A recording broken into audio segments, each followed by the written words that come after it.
So let's move on a little bit then to politics more so, and this is probably where we first met each other was through Young Fine Gael, to which I'm no longer a member of, but you're still obviously very active in. But you were... It's sort of a strange story in a way, because not too many people in Young Fine Gael would, first of all, come onto a committee in 1 year and then also be on the national executive at the end of that year. What initially, like, how did you get into politics initially? Was it through health as well, or was it through something completely different? Yeah, it was through health. I remember just talking about the health service and saying like, oh my God, how awful it was and my experiences.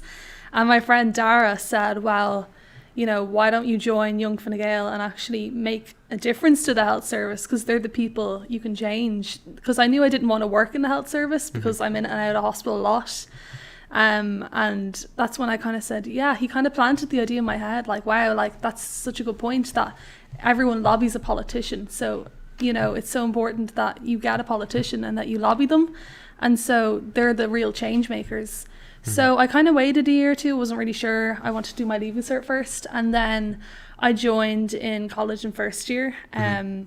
And that's kind of where it began. I knew I wanted to join Fine Gael just because I think it aligned best with my views.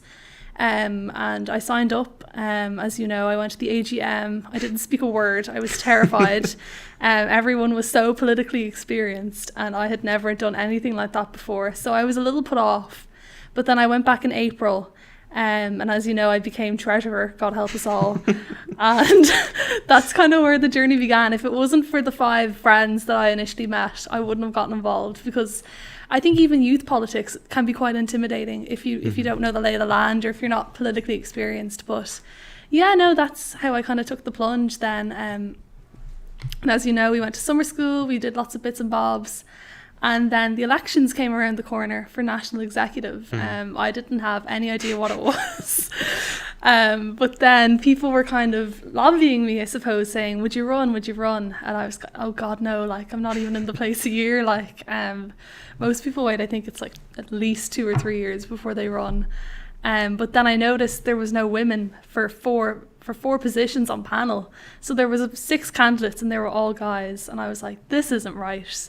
So I was texting loads of people being like, you should go for it. You should go for it. And everyone's like, no, I'm not going to go for it. Like I texted a ton of women and none of them were interested. And I kind of said, well, right, there has to be a woman, you know, at the top table of exec.